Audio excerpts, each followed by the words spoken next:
TMC और BJP के बीच में सियासी घमासान के पश्चिम बंगाल के चुनावी जंग अब दिल्ली तक पहुंच गए हैं। हिरासत में लिए जाने के विरोध में तृणमूल कांग्रेस के नेता दिल्ली के मंदिर थाने में कल शाम से डटे हुए हैं। कल टीएमसी नेता दिल्ली में चुनाव आयोग के बाहर धरना दे रहे थे। पुलिस ने उन्हें हटाने की कोशिश की तो धक्का मुक्की शुरू हो गई। टीएमसी के जो नेता है वो मंदिर मार्ग थाने में आए और सभी अभी भी थाने में इस वक्त मौजूद हैं और टीएमसी नेताओं ने दावा किया है कि उनका धरना प्रदर्शन अभी भी जारी है। जानकारी के मुताबिक बीती रात पुलिस ने सभी नेताओं को थाने से जाने के लिए कह दिया था कि आप जा सकते हैं, लेकिन वो गए नहीं।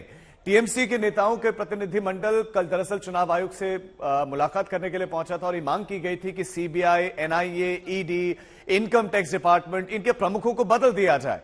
और उसके बाद सभी नेता चुनाव आयोग के बाहर धरने पर ही बैठ गए और कहा कि थाने में भी उनका यह प्रदर्शन जारी रहेगा। वहीं दूसरी ओर कोलकाता में अभिषेक बैनर्जी की अगुवाई में टीएमसी का प्रतिनिधिमंडल इसी मसले पर राज्यपाल से मिला। उन्होंने राज्यपाल सीवी आनंद बोस से दिल्ली में पार्टी के नेताओं को हिरासत में लिए जाने की शिकायत की।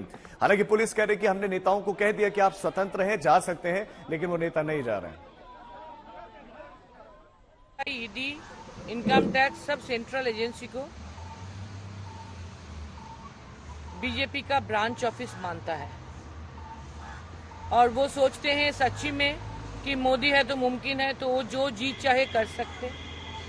इसीलिए अभी तो इलेक्शन कमीशन का जुरिस्डिक्शन में हम सब है, मॉडल कोड ऑफ कंडक्ट चल रहा है, फिर भी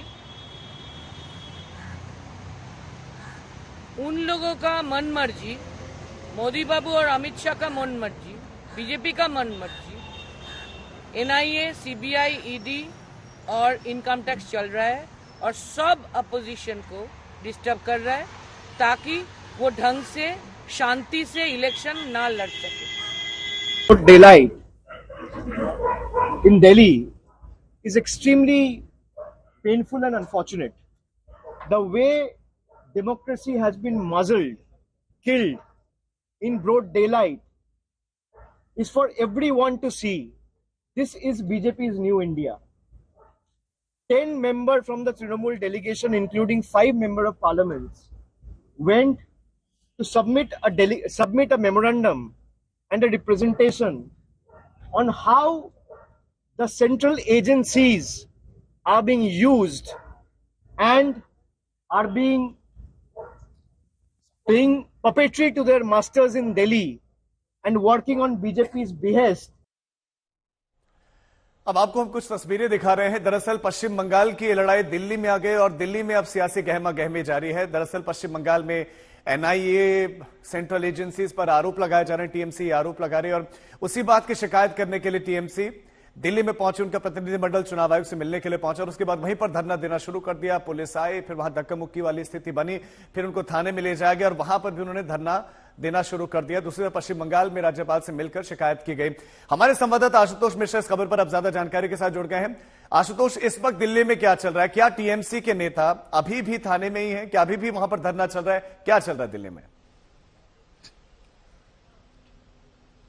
24 घंटे उन्होंने कहा था कि सांकेतिक प्रदर्शन करेंगे और पूरी कड़ी में जब वो चुनाव आयोग से मिलने के लिए गए, पूरी बेंच से मिले और उन्होंने कहा कि लेवल प्लेइंग फील्ड अगर देना है, बंगाल में चुनाव आयोग ने अधिकारियों को हटा दिया तो अब कम से कम दिल्ली में जिस पर आरोप लग रहा है कि सेंट्रल एजेंसियां जो है प्रभाव डाल रही हैं चुनाव पे, तो उनके जो हेड है, उनके जो मुखिया हैं, ईडी है, आईटी है, सीबीआई है, इन सबको हटाया जाए। एनआईए, और खासकर तब जब उन्होंने सामने ऐसा तस्वीरें रखी हैं कि देखिए एनआईए के बड़े अधिकारियों से बीजेपी के नेता मुलाकात कर रहे थे, लेकिन सीधी तस्वीरें एक बार मंदिर मार्ग थाने के भीतर आप जिनको देख पा रहे हैं वो है साकेत गोखले और डेरेक ओब्रायन, थोड़ी देर पहले डोला सेन, सागरिका घोष भी यहां पर थी और इनका कहना है कि देखिए 24 घंटे हम वहां बैठना चाहते थे, चूंकि हमें रिप्रेजेंटेशन दिया, चुनाव आयोग ने बात सुनी नहीं, लेकिन फिर पुलिस ने जो है मैन हैंडल किया, यहां उठा करके लाए, तो सांकेतिक प्रदर्शन है, 4 बजे तक हम बैठेंगे। अब से कुछ देर बाद, लगभग 45 मिनट बाद, टीएमसी के जो सांसदों का डेलीगेशन है ये जो है औपचारिक एक ब्रीफिंग करेगा, बात करेगा, अपना पक्ष सामने रखेगा और ये लगातार ये सवाल दरअसल देखिए विपक्ष उठाता रहा है।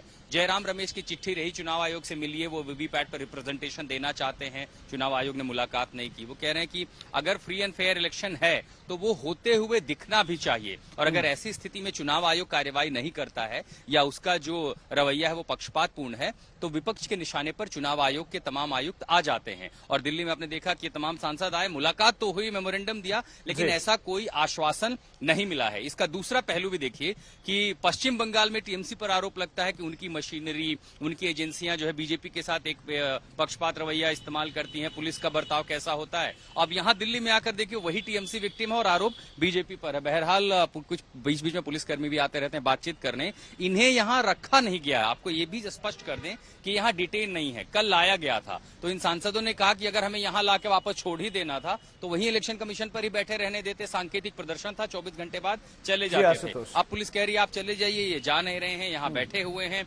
सांकेतिक प्रदर्शन है, 4 बजे खत्म हो जाएगा। तस्वीरें आपने दिखाई आशुतोष, बने रहिए, लौटते हैं आपके पास। तो सभी सेंट्रल एजेंसीज के प्रमुखों को बदलने की मांग कर रही है टीएमसी।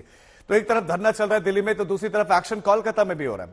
कोलकाता में कल टीएमसी महासचिव अभिषेक बैनर्जी की अगुवाई में पार्टी का दल राज्यपाल से मिला, तो नेता विपक्ष शुभेंदु अधिकारी की अगुवाई में बीजेपी का एक दल पुलिस ऑब्जर्वर से मिलकर 3 महीने के लिए केंद्रीय बल की तैनाती की मांग करने लगा। ये 3 तस्वीरें हैं जब गवर्नर से टीएमसी के नेता प्रतिनिधिमंडल मिला तो दिल्ली में वो गहमा गहमी चुनाव आयोग के बाहर देखने को मिली। उसके बाद पुलिस थाने ले गई है, जहां पर अभी भी सांकेतिक उनका प्रदर्शन चल रहा है, लेकिन पुलिस कह रही कि वो स्वतंत्र हैं, वो जा सकते हैं, लेकिन वो खुद बैठे हैं। तीसरी तरफ बीजेपी पुलिस पर्यवेक्षकों से मिले और ये मांग की गई जो सेंट्रल बल है, जो केंद्रीय बल है, उनकी तैनाती 3 महीने अतिरिक्त की जाए। Regarding the last year Panchayat election, Honorable Chief Justice Bench of the Kolkata High Court, they intervened and they passed a order the central force should stay. After the election, up to 1 month first, then they extend another 1 month. For that reason, our demand is very simple. ये यहाँ MCC हटने के बाद भी 3 महीने तक central paramilitary force को रहना चाहिए टू प्रिवेंट द गुंडा patronise by the TMC and save the common people and voters for the greater interest of the constitution and democracy. और ऋतिक मंडल हमारे संवाददाता इस खबर पर ज्यादा जानकारी के साथ जुड़ गए। ऋतिक, बीजेपी 3 महीनों के लिए केंद्रीय बल की तैनाती की मांग कर रहे हैं, क्या उसके पीछे की वजह? जो कल मुलाकात हुई इसमें क्या क्या हुआ?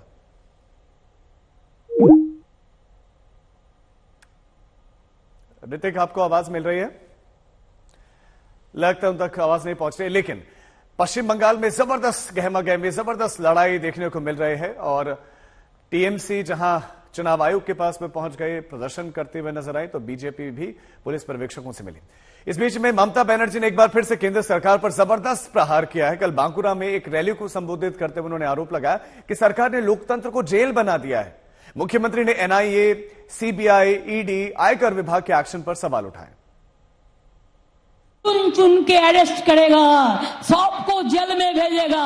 अरे अभी तो जेल हो गया, अभी तो हिंदुस्तान को जेल बना दिया, लोकतंत्र को अब जेल बना दिया, गणतंत्र को अब जेल बना दिया। हर जगह में जेल तो पहले ही बना दिया। आपका एक पॉकेट में एनआईए और एक पॉकेट में सीबीआई, एक पॉकेट में ईडी, तो और एक पॉकेट में income tax. NIA, CBI BJP का भाई भाई, इनकम टैक्स, ईडी और इनकम टैक्स बीजेपी का tax collection funding box, fund collection, यही तो चल रहा है। और इसको बाद में अब धमकी दे रहा है। किसको धमकी दे रहा है आप? हम लोग आपको डरते नहीं हैं।